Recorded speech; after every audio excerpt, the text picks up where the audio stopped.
How to apply for Skip the Dishes. If you wish to apply for Skip the Dishes, it's very simple for us to do so. Now for this, what we have to do is open our browser and go to the website careers.skipthedishes.com. I repeat, careers.skipthedishes.com. I'll make sure to drop a direct link in the description box below.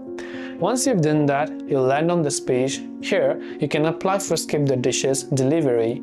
Tap on the Apply Now button, and these are the options that again you'll be able to find. You have to simply fill out a certain form that Skip the Dishes are going to offer to you. So let's just wait until this interface has successfully loaded up. Accept the interface and accept the cookies.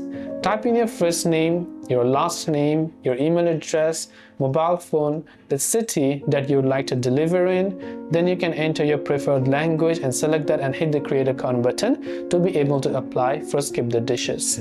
This way you can apply for Skip the Dishes. I hope the video helped you. If you have any questions, feel free to leave them down below. Thanks for watching and see you soon in the next video.